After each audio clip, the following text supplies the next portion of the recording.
Operation SpaceX Cargo Dragon. Today's launch, a NASA mission to deliver critical supplies and research to the astronauts living and working aboard the International Space Station. Liftoff is scheduled for 11:17 a.m. Eastern Time.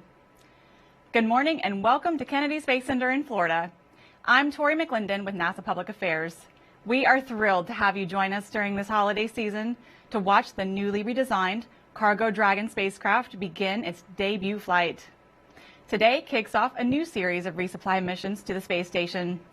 The original Dragon 1 spacecraft completed its 20th and final cargo resupply mission earlier this year. Now the upgraded Dragon 2 will carry the torch with even more capacity for science payloads. It will lift off on a SpaceX Falcon 9 rocket from historic Launch Complex 39A. We have teams across the country following today's operations, from SpaceX headquarters in Hawthorne, California, to Mission Control in Houston, and right here in Florida. We'll also have experts talk with them about the science on this mission. Fueling is underway on the Falcon 9 rocket, and there's a live view as we speak. We are now at T-minus 30 minutes and counting. And as with all missions to the International Space Station, the launch window today is instantaneous. That means the rocket must launch at the exact second of the planned liftoff in order to reach the correct orbit to get to the space station. Cargo Dragon will dock to the station at about 1:30 p.m. Eastern Time tomorrow, and Dragon is of course packed with critical supplies and research, but also a few items to help make the crew feel a little more at home for the holidays. We'll take a closer look at the science on board, but first, here are some basics on this mission. This will be the first launch for SpaceX under NASA's second commercial resupply services contract and the company's 21st mission of its kind.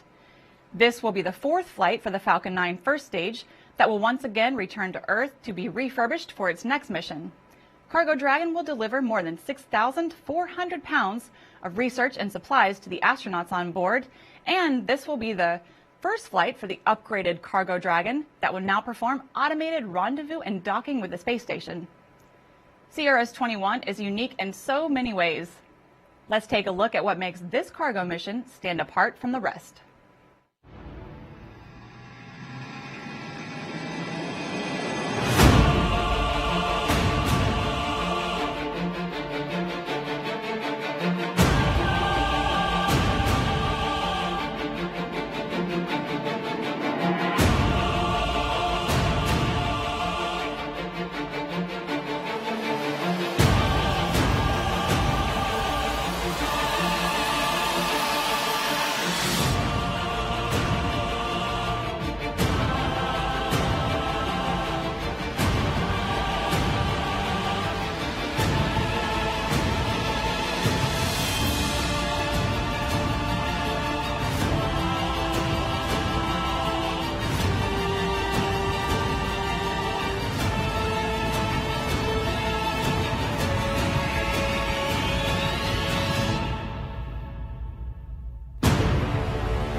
And we are about T-minus 27 minutes away from liftoff. Joining us now is NASA's Joshua Santora and Marie Lewis with an update on the launch. Hey guys, give us some good news. Hey, good morning. Yes, we do have some good news for you. We have increasingly improving weather conditions. I'm Joshua Santora, joined by Marie Lewis. Thank you. It's exciting to be here. I know we had a wave off yesterday because the weather at the booster recovery site wasn't looking too great, but things are looking a lot better today. Yes, we're going to go and take a look here at this graphic. We've got currently a 70% chance of good weather conditions. That means we have a 30% POV as a common term, percentage of violation of those weather constraints. And it's some thick clouds that are moving through the area pretty quickly, and that speed actually is really helping us. It's like we're looking at what we've heard on these audio loops we're listening into, the Launch launch process and countdown. Things are proceeding well. We're not expected to have any of those thick cloud pockets in the area, but we still have a chance of that. That coming from our launch weather officer, Melody Lovin of the U.S. Space Force 45th Space Wing Weather Squadron. Appreciate those fine folks taking good care of us. And as you heard Tori mention, fueling began at T-minus 35 minutes, so it's well underway now. That RP1, which is rocket-grade kerosene, liquid oxygen fueling on the first stage, well underway. And then at T-minus 16 minutes, so about 10 minutes from now, we'll hear that liquid oxygen loading has begun on the second upper stage. Yeah, we've got a full staff on board today from coast to coast here at the Kennedy Space Center. We are tracking this ourselves, as well as there's a SpaceX team here and support from NASA as well with some telemetry and communication. Out in Houston, Texas at the Johnson Space Center, we have teams from NASA's Mission Control who also support Space Station there, and then out in California on the West Coast at Hawthorne, the SpaceX headquarters and Mission Control as well. So teams keeping a close eye on things, and they're liking what they're seeing so far. Absolutely, and so far things are looking green. The range is green around the pad and the area downrange. The rocket is healthy. We have not heard any significant issues on the nets, and you may have noticed when we were on that wider shot, the booster looks like it's seen better days, but that's actually because it's been reused so many times. Yes, yeah. So this will be its fourth flight, which we're excited for. Just that capability to use a flight-proven booster. So there you see on your screen, this will be the fourth flight. If all goes according to plans today, Demo 2, our space dads, Bob and Doug, used the same booster earlier this year, and then the Anasis 2 flight and then a Starlink mission have all used this booster. So here we go for number 4. Yeah, so this booster has certainly been put through its paces, and the Cargo Dragon on top, of course, is the new upgraded Cargo Dragon, and the commercial crew program is watching, will be watching this mission really closely to see how this Cargo Dragon performs, because it has so many similarities to the Crew Dragon that just launched Bob and Doug earlier this year and launched the Crew of 4 on Crew 1 last month. You'll see on the bottom part of the capsule where the Super Dracos would have been for that launch escape system on the Crew Dragon does not exist on Cargo Dragon. Also inside, there's no seats, obviously, because it's packed with cargo instead of people. And then there are no windows on the outside and only 2 of 4 fins on the trunk, the bottom half. Yeah, and obviously the purpose of this mission today is to get cargo and supplies to Space Station. So that the Dragon is really broken apart into 2 parts. There's the capsule, which is pressurized, which holds about 9.3 cubic meters or 328 cubic feet of storage space.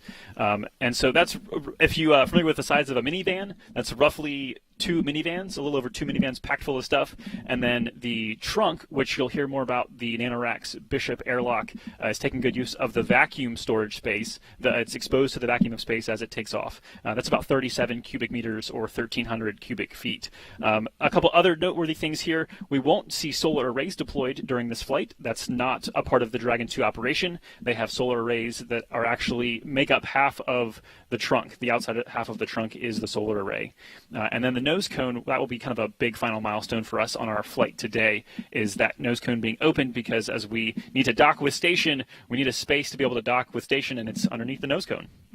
And one other real quick mention, you can see in this wide shot the crew access arm that has retracted away already from Cargo Dragon. This was the first time that SpaceX used that crew access arm to load cargo on a cargo resupply mission. They've obviously used it before for the crew missions, but this is the first time they used that arm to load cargo for a cargo resupply mission. So we are now at T-minus 23 minutes, 6 seconds and counting. Again, we have an instantaneous launch window at 11:17 and 8 seconds this morning Eastern Time. And SpaceX will attempt to land that first stage booster a 4th time, this time over the Atlantic Ocean on the Of Course I Still Love You drone ship. So we'll be keeping an eye on that about 8 minutes and some change after launch. But for now, Tori, we will send it back to you. Thanks for the update. We'll check back in with you later. Sounds like everything is looking good so far for today's launch. Cargo resupply missions from U.S. companies like the one today ensure a national capability to deliver critical science research to the space station. Now, this significantly increases NASA's ability to conduct new investigations in a microgravity environment at the only laboratory in space. The ISS National Lab gives us a closer look at some of this groundbreaking research. SpaceX's 21st commercial resupply services mission to the International Space Station is ready to launch from Kennedy Space Center. This mission will bring critical cargo, research, and technology demonstration payloads to the orbiting laboratory.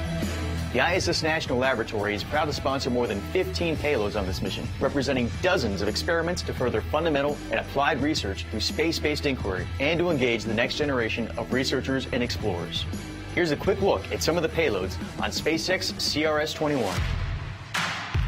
Bristol Myers Squibb, a leading pharmaceutical company, is launching a protein crystallization investigation aimed at improving drug formulation and delivery for patients on Earth.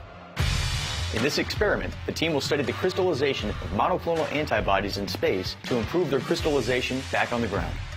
Monoclonal antibodies are lab-created proteins designed to interact with specific targets called antigens and are used in the treatment of several diseases, including cancer. 3 projects on this mission are funded by the National Institutes of Health through its joint multi-year Tissue Chips in Space initiative with the ISS National Lab. Tissue chips are small devices engineered to grow human cells on an artificial scaffold to model the structure and function of human tissues. Studying tissue chips in space may accelerate pathways for understanding disease and developing new treatments for use on Earth and beyond. To learn more about all ISS National Lab sponsored research on this mission, please visit issnationallab.org. Among all of this life-changing science, the heart tissue chips experiment is quite fascinating.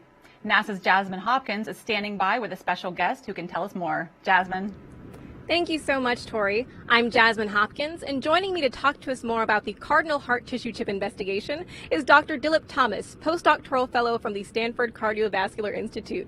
Thank you for joining us, Dr. Thomas. Thank you, Jasmine, for having me. Absolutely. Can you tell us what this investigation is about? Absolutely.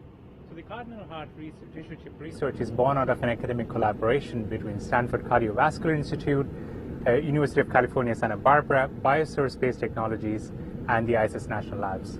The research is funded by the National Institutes of Health and the National Center of Advances in Translational Sciences. And we are a part of the Tissue Chip Consortium.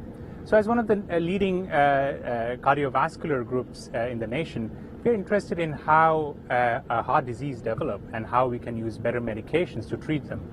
The Cardinal Heart experiment that's launching on the ISS, we are particularly interested in how microgravity affects the heart.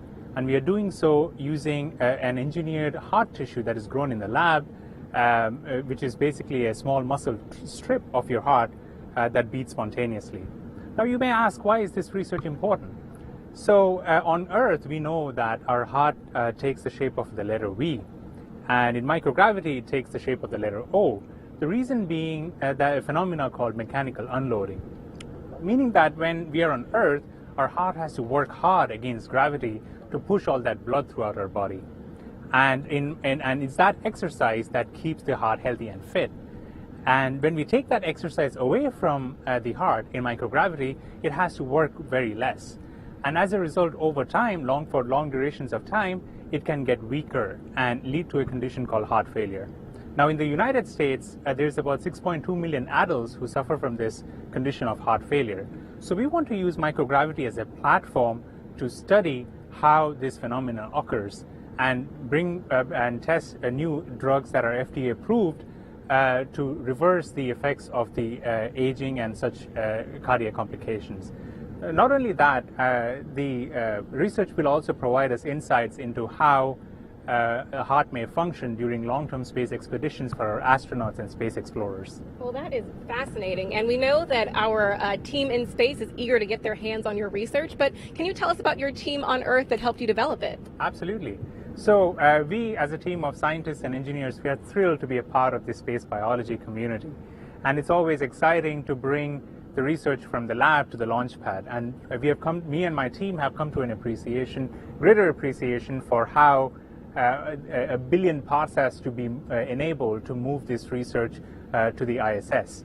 And here I would like to acknowledge my team. So if you can bring up the photo of my team.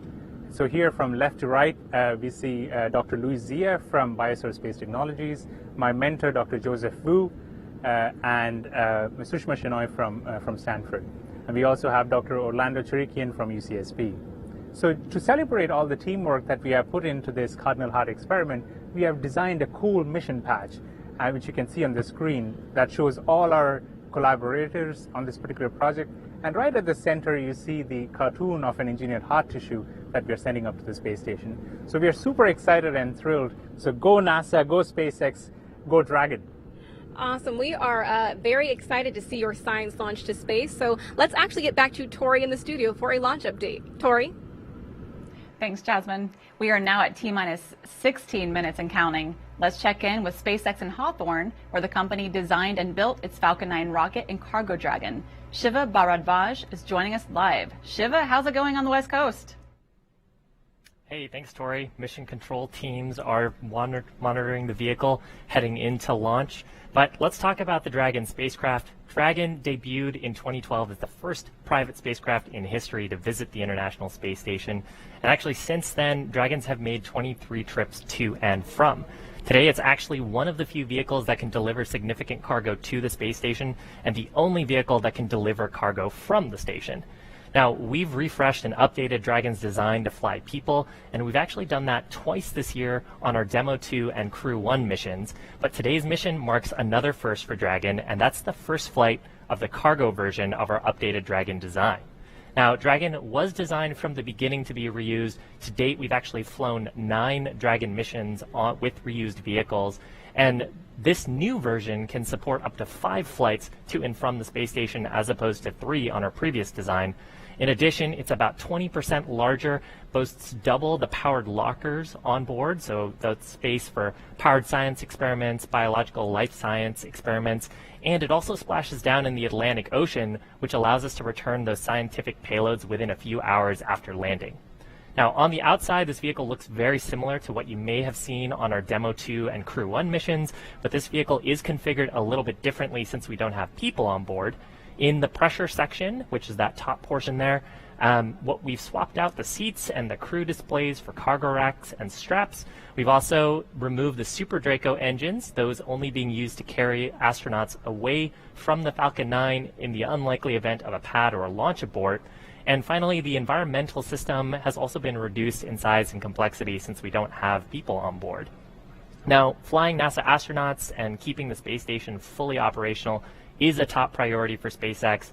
This mission is actually the first operational resupply as part of NASA's second commercial resupply services contract, and we're on contract to provide supplies through 2024. And the whole team here is super excited to see this Dragon arrive at the space station tomorrow, and for the first time ever to see 2 Dragons attached to the International Space Station. So with that, back to you, Tori. Thanks, Shiva. These upgrades to the Cargo Dragon bring tremendous benefit to NASA and its ability to resupply the space station and conduct critical research. Joining us now is NASA's Leah Cheshire at Johnson Space Center in Houston to tell us more about this mission. Leah.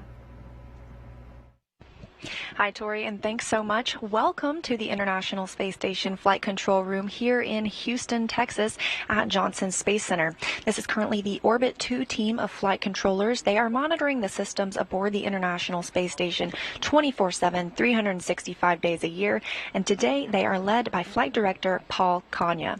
This team will really jump into action tomorrow as Cargo Dragon approaches the International Space Station and enters the approach ellipsoid. That's an imaginary sphere around the International Space Station that helps us monitor vehicles as they arrive and depart as well.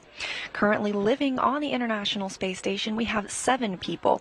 That consists of 2 Russian cosmonauts, Sergei Ryzhikov and Sergei Kutsverchkov, as well as our 4 NASA astronauts, Kate Rubins, Mike Hopkins, Victor Glover, and Shannon Walker, and JAXA astronaut Soichi Noguchi.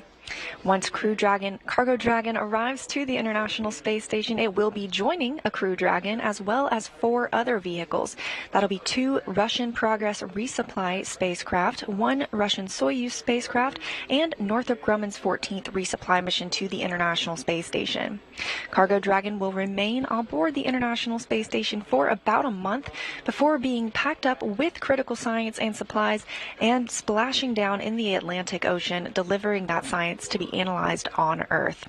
When Cargo Dragon arrives tomorrow, the crew aboard the International Space Station will not capture it as they have previously using the Canadarm2, but instead, NASA astronauts Kate Rubins and Victor Glover will monitor the arrival of Cargo Dragon.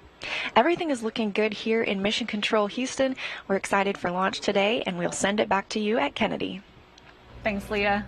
We're excited for today's launch as well. Let's take an even closer look at some of the research the Expedition 64 crew will be conducting. Bioasteroid is an experiment to study whether we can use microorganisms, bacteria and fungi, to extract economically interesting elements from asteroid material. It's essentially what we would call a biomining experiment. In other words, mining in support of the long-term human exploration and settlement of space. A brain organoid is a miniaturized version of developing human brain, so this really mimics the early stages of a human brain development. Being able to perhaps accelerate these brain organoid maturation could help us make better human models for neurodegenerative disorders, for which for most of them we don't have any treatments or cures. If you go to a hospital or a clinic and you have a medical problem, like an infection, you often get a blood test called a white blood cell count and differential. That's a capability we don't have right now in spaceflight. So our objective is to test out this device that can be used in space so the astronauts can diagnose and treat their own medical problems. And Jasmine is joining us again, this time with an expert from the ISS National Lab. Jasmine? Thank you, Tori. Yes, here to talk to us about the U.S. National Lab is Patrick O'Neill. Thanks so much for being here, Patrick. Thanks, Jasmine. Appreciate it. Absolutely. Can you tell us about the amazing payloads that you'll be managing on this mission? Yeah, so right now we're slated to have more than 15 investigations that are launching on this mission. And the other day, Dr. Kirk Costello from the ISS program, he made mention of the fact that this was a very life science rich mission, and he is spot on with that. And from our perspective, we're really seeing a wide array of life science investigations that are on this mission. I believe we just saw a video from a brain organoid payload from a group over at UC San Diego. But then on top of that, we also have a variety of tissue chip investigations that are flying, that are sponsored through one of the centers associated with the National Institutes of Health. So we're really excited about that. But also there's some microbial research that's going to be happening. And then we also have some big pharmaceutical companies that are sending investigations on this mission. So again, it really does showcase the diversity that we have within the life science communities and the types of research that's possible on the space station. Absolutely. We know that the U.S. National Lab is managing more than 15 payloads on this mission, which is a pretty big lift. So can you tell us, is there anything that sticks out to you? What I would say that's really interesting about this mission is we're seeing a lot of investigations that are going up for the second or third time. And so it's the idea of iteration. So it's what we're able to see out of this is that they're learning something the first time they fly, but then now they're able to extrapolate that and take that into their next investigations. And maybe that leads to applied applications one day down the road for either benefiting life on Earth or setting the foundation for a robust and thriving low Earth orbit economy. And then on top of that, what I would say too is we have a lot of student investigations that are flying on this mission. And I think that that's one of the really exciting aspects of the National Laboratory is the fact that we are opening access to all types of researchers, whether you're a seasoned researcher or you're a young researcher. The notion that the space is the foundation for a thriving low Earth orbit economy. Patrick, that is fantastic, and we are so excited to see all of this science launch to space today. So let's take it back to Tori for another launch update. Tori? Thanks, Jasmine. I'm sure the astronauts on board the space station are eagerly awaiting their delivery, and it looks like they won't have to wait much longer. With just about 8 minutes to go before launch, let's head back over to Joshua and Marie to take us through liftoff. Guys, how are we looking? All right. Thank you so much, Tori. Well, good news to report. We've heard very little chatter on the nets, and that's a good thing. No news is good news. It's been relatively quiet. Rocket is healthy. Again, as you said, we're inside 8 minutes. Now we're at T-minus 7 minutes and 40 seconds. Yeah, you always get a little bit anxious with that much quiet. But again, like you said, it's a good thing. Yes. We have to remind ourselves of that. So we're excited to hear for this today. We're expecting to hear a few things coming up. One of them, a call for internal power. That would be the Dragon moving to internal power, meaning that it's primed and ready to live on its own apart from ground support equipment. We're also looking for the engine chill to begin in just a minute.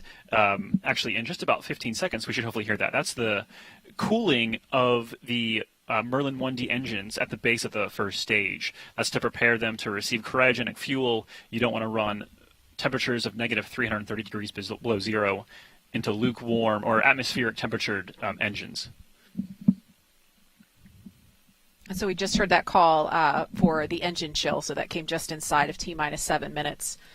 In about T-minus 5 minutes, so less than 2 minutes from now, we should hear that the RP-1, again, that's that rocket-grade kerosene fueling, will be complete, and then the action will really start to pick up after that point. The transporter, erector, or strongback, which provides fluid, power, and communication to the rocket, that will kind of open its clamp and tilt back ever so slightly in preparation for liftoff.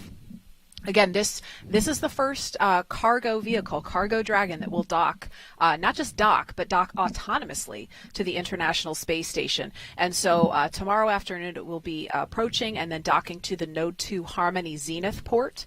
That happens to be the same port that the Crew Dragon Resilience will relocate to after this Cargo Dragon departs in January. That will clear the Node 2 forward port for Crew 2 arrival in the spring. So if you remember that graphic that Leah showed while she was talking, it reminded me of a full parking lot this time at the space station. So that's a good thing. Lots of visiting vehicle traffic at the space station, and the Cargo Dragon just the next one to make a stop there.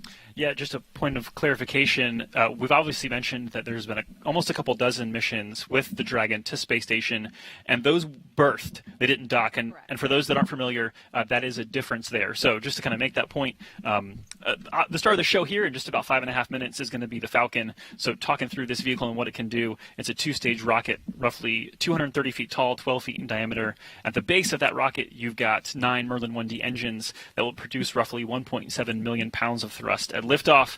And then that's the first 2/3 of the rocket. And then the next segment is a very dark black interstage adapter, and that's connecting the first and second stage. That actually houses the Merlin vacuum engine, which will power the second stage to the correct orbit. They're a great call, Dragons in terminal count. That's what we're looking for. So we are progressing forward here. There we go. There's the internal call, the internal power call officially. We also have hypersonic grid fins at the top of the first stage, as well as carbon fiber landing legs, which will help us successfully land this for hopefully the fourth time. Mm-hmm. That will be really exciting to see. And we haven't heard it just yet, but if we do momentarily, I will just stop talking, so I may stop mid-sentence. But we expect to hear that the transporter erector, at least see that clamp beginning to open in preparation to tilt back before liftoff. So that should be happening any moment now.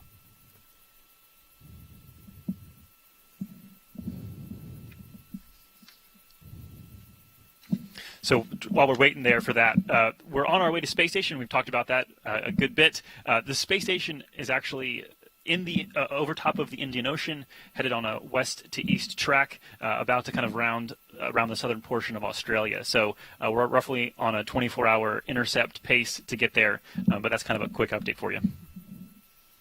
And again, when Dragon docks, it will be tomorrow, December 7th at approximately 1:30 p.m. Eastern Time. And there you see the transporter erector. If you look to the right of your screen, it's tilting back ever so slightly. And that, again, is what happens in preparation for liftoff.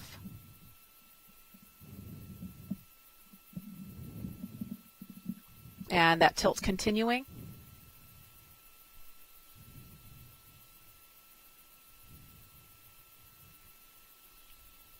And looks like that is complete, and just gorgeous skies surrounding the launch pad right now. The thick clouds look as if they're staying offshore. We can't see directly above the rocket, which is the important part of the sky, but things are looking really good at the moment.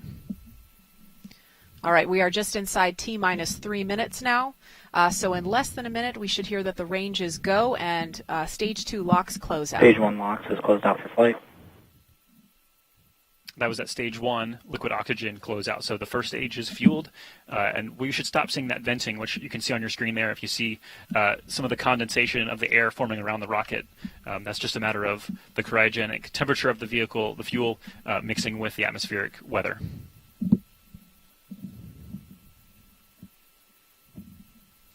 We do fuel as close to zero as possible. SpaceX fuels as close to zero as possible, and that's because they're using densified liquid oxygen. They're trying to pack literally as much as they can in there to maximize the performance of the vehicle to support the customer's needs. We are closing in on T-minus 2 minutes now and expect to hear a couple of calls momentarily.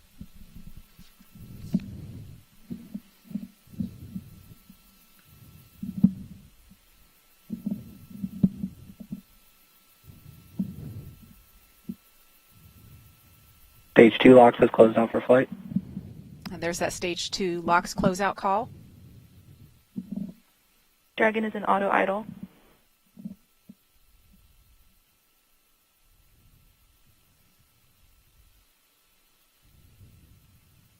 And we're now at T-minus 1 minute 33 seconds and counting, and Falcon 9 should be in startup in less than 30 seconds.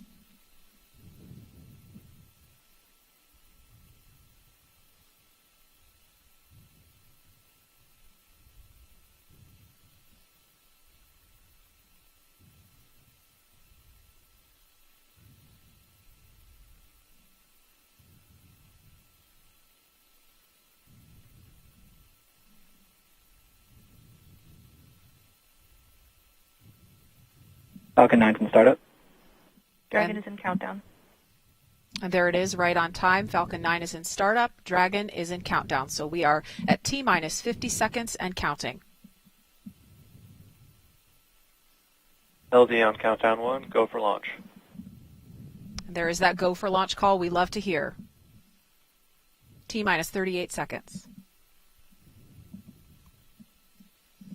At T-minus 18, we will see T-minus that 30 seconds accounting. sound suppression system begin to flood the pad just before liftoff.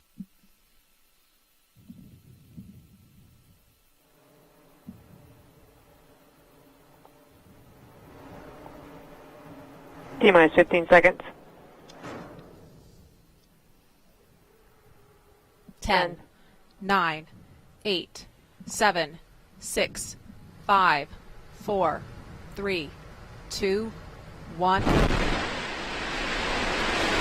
And liftoff of the Falcon 9 and upgraded Cargo Dragon, the first cargo capsule to dock to the International Space Station. Stage 1 propulsional is nominal.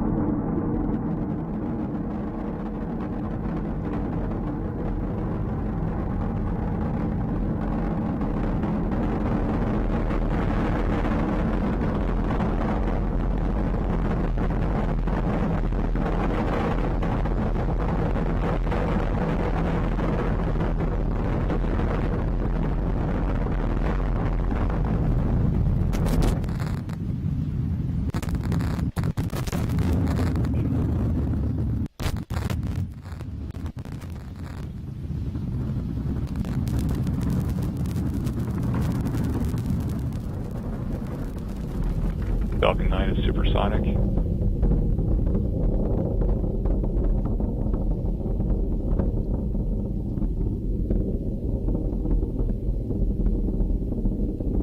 Max Q. So there we go, a couple really important calls. Supersonic, obviously exceeding the speed of sound, and then max Q, maximum aerodynamic pressure. That's from passing through an atmosphere that is still fairly thick while increasing speed dramatically. They throttle back slightly just to be able to make sure that the vehicle can handle those loads, and then they'll accelerate back up. A beautiful shot there on screen. You can see the plume coming off. Back in flight shuttle started. You can see the plume coming off of the base of that first stage where the 9 Merlin 1D engines are firing. We heard the chill call for the vacuum engine to begin as well, preparing that to take the second stage to the correct orbit.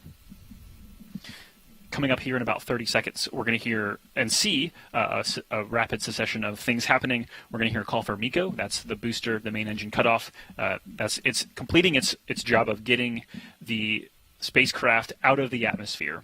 We'll also follow that up with the first stage being separated, following a parabolic trajectory back towards the drone ship, and then very shortly after that will be the second stage engine start. That's that Merlin vacuum engine we talked about.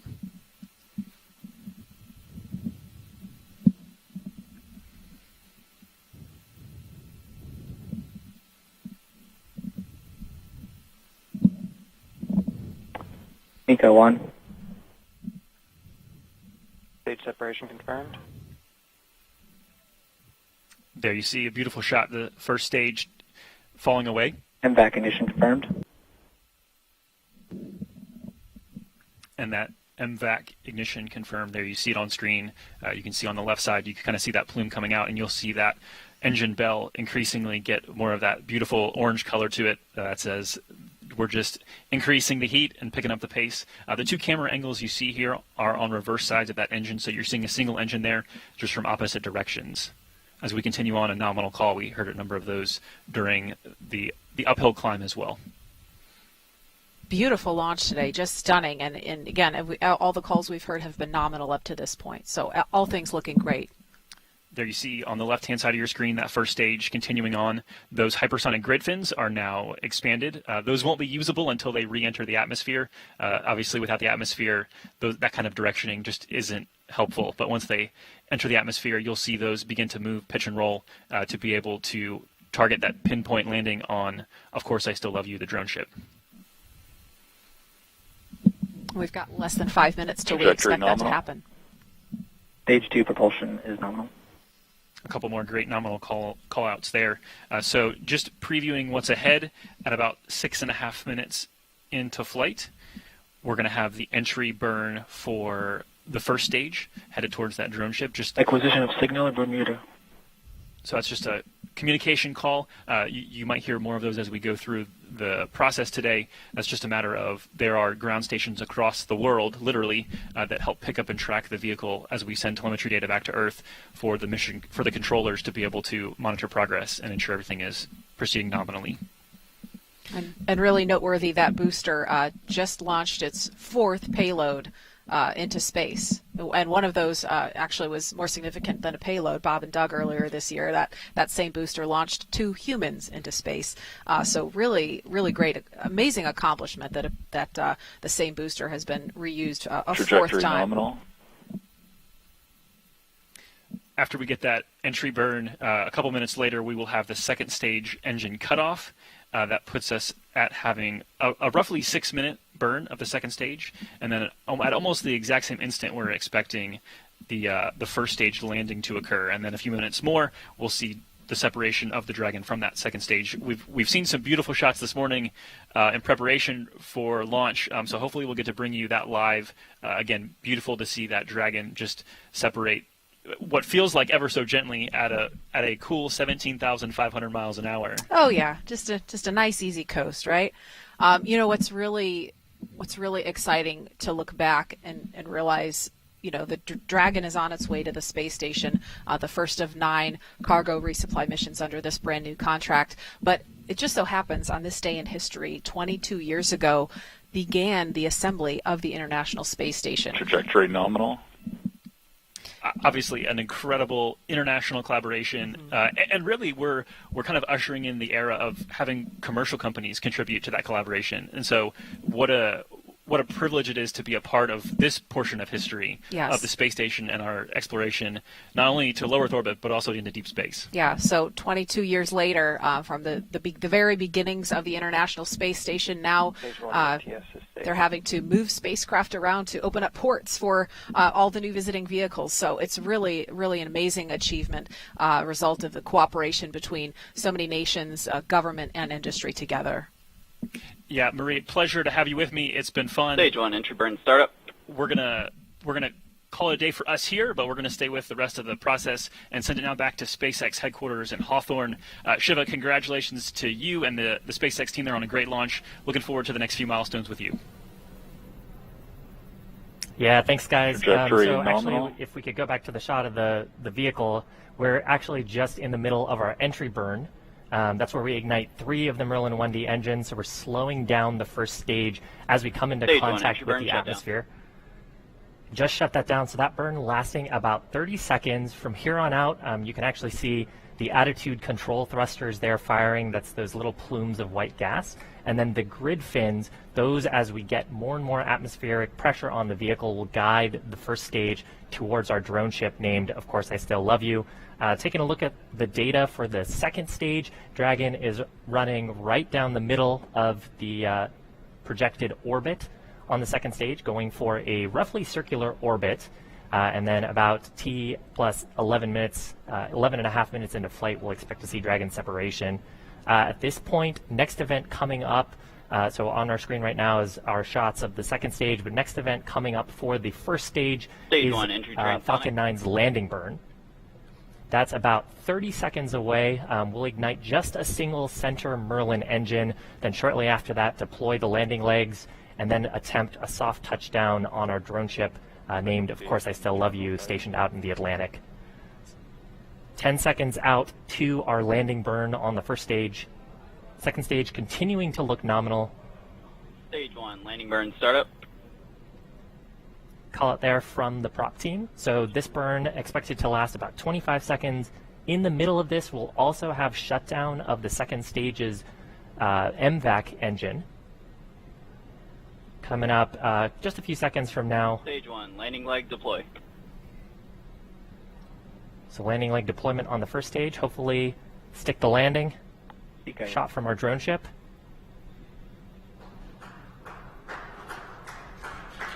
Stage 1, And landing. there is the fourth successful landing of this Falcon 9.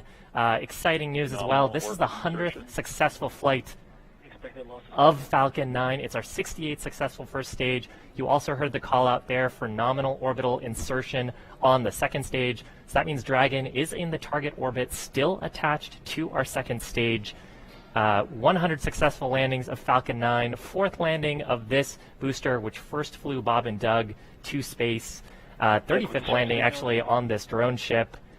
Coming up next in about 2 minutes from now, 2 minutes and 20 seconds, we'll expect to see deployment of the Dragon spacecraft from the second stage. Now, if you're just joining us, we had an on-time liftoff at 11:17 a.m. Eastern Time, successfully recovered the first stage, which you can see on your screen. Dragon attached to the second stage in orbit around the planet. Second stage doing some checks right now, verifying that its attitude is appropriate for Dragon separation shortly after.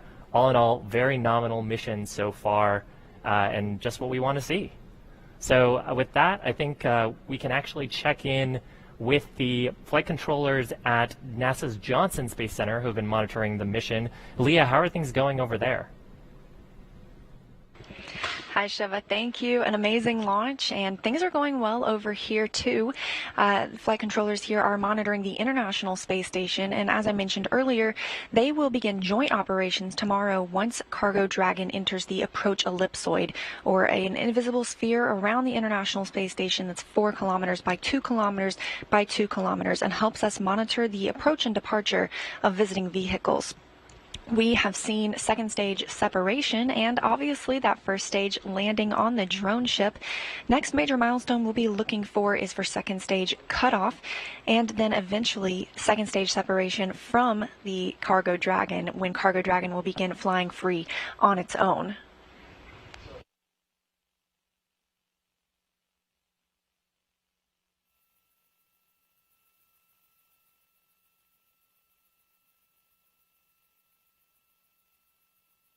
We'll be looking for separation to come in just about 30 seconds now.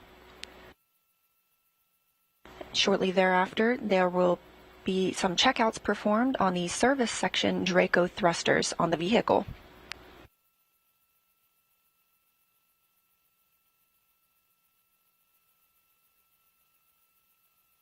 At the time of launch today, the International Space Station was flying 257 statute miles over the southern Indian Ocean west of Perth, Australia. As we mentioned earlier, we have a full house aboard the International Space Station of 7 people and 5 visiting vehicles. That will turn into 6 tomorrow. As Murray mentioned, a full parking lot, home for the holidays. Dragon separation confirmed.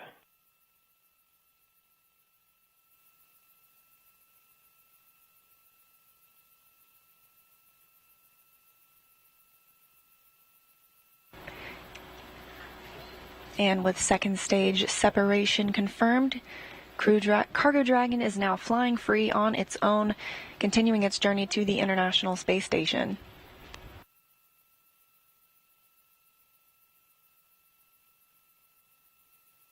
Next major milestone coming up in just a few moments will begin the nose cone deploy, revealing those bulkhead thrusters underneath. Those will be used for some of the burns throughout Cargo Dragon's next 24 hours as it begins its approach to the International Space Station.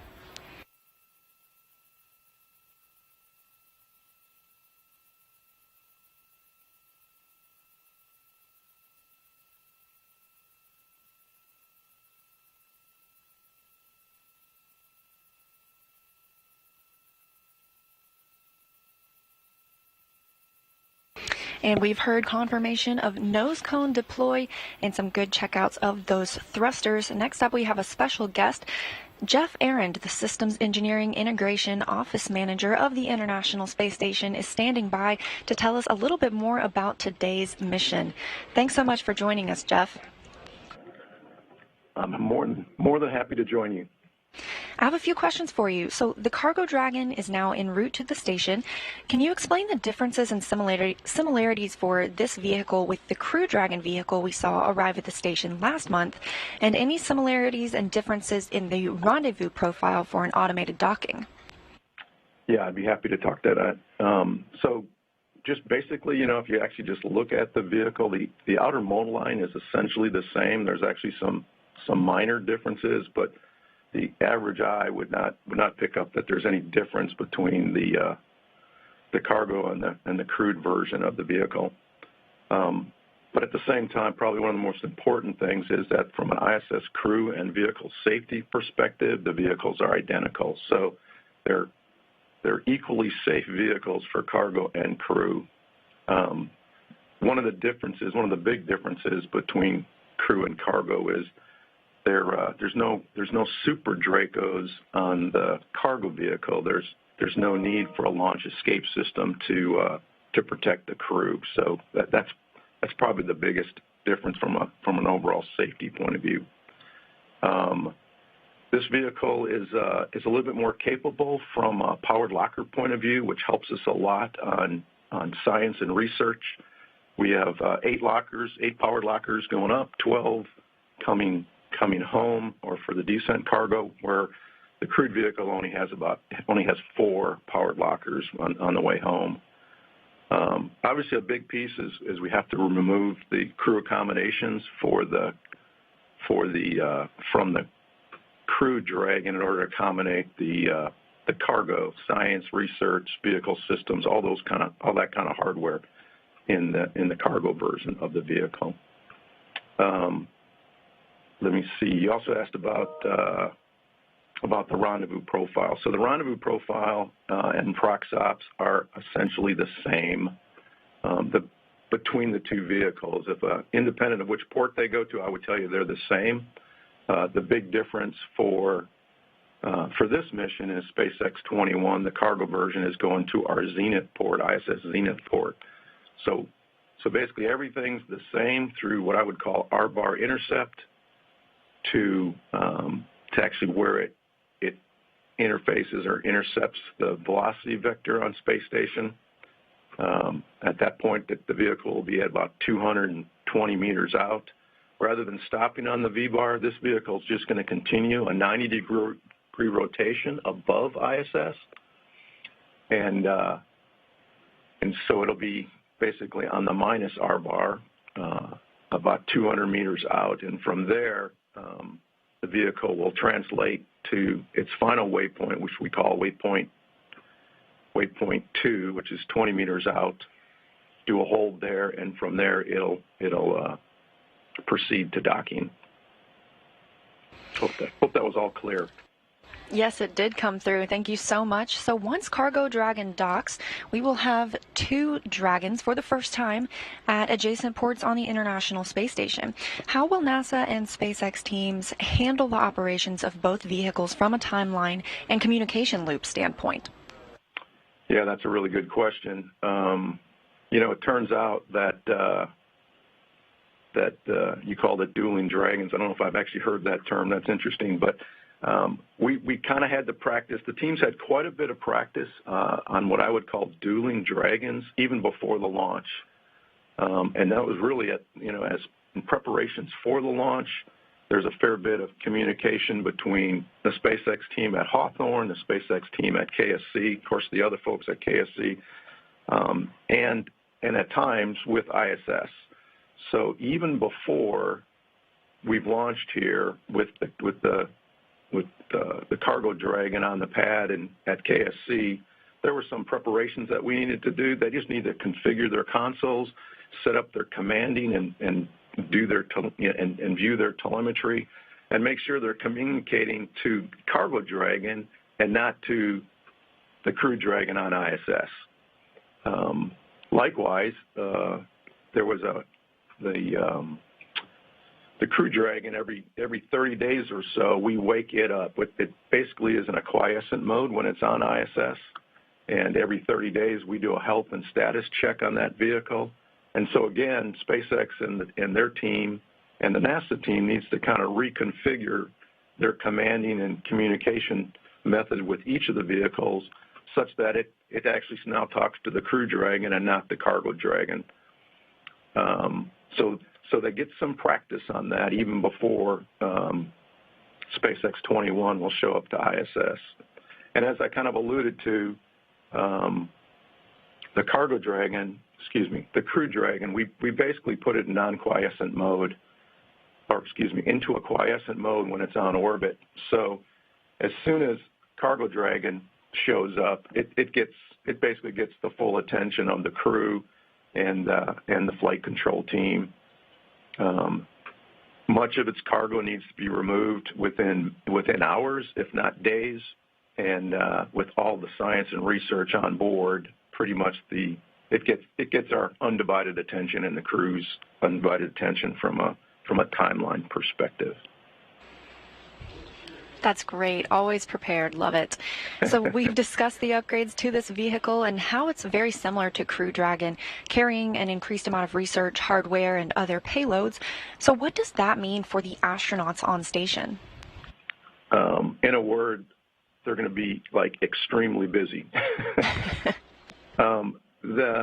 This vehicle is bringing almost a metric ton of research, science, and just all utilization items, about a metric ton worth of cargo, much of which needs to be exercised and within the 30-day mission, that 30 days or thereabouts, I can't remember exactly how many days we're planning for this vehicle. 28 to 31 is what I'd guess. But most of that work needs to be done while the vehicle is there. So they only have the 30 days or so to get everything off, everything exercised, all the research completed, and then they need to pack it, that exercise research, they need to pack that to come home so that we can quickly turn it around and get it to the labs on the ground here. So yeah, they're going to be super busy, I guess is what I would tell you.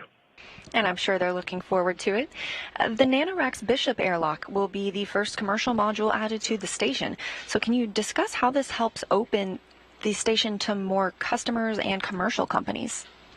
Yeah, that's a very good question as well. So you're right, the Nanoracks Bishop Airlock, so it was conceived, designed, and built by Nanoracks to meet the needs of its customers. Nanoracks retains the ownership of this airlock, and so they are really driven to find paying customers in order to make the commercial module profitable. And these users will likely be commercial customers, and these business-to-business transactions, we're hoping, and I think they will increase the economic development of low Earth orbit.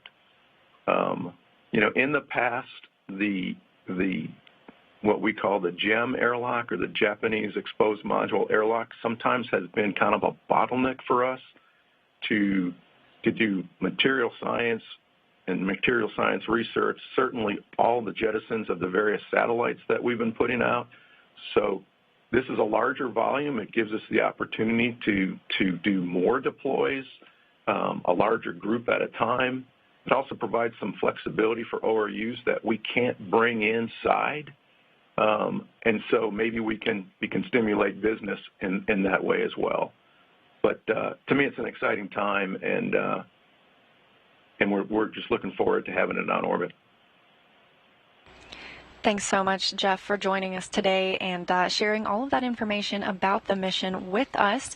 We are still here in the International Space Station Flight Control Room in Houston. Flight controllers are monitoring the status of the station itself.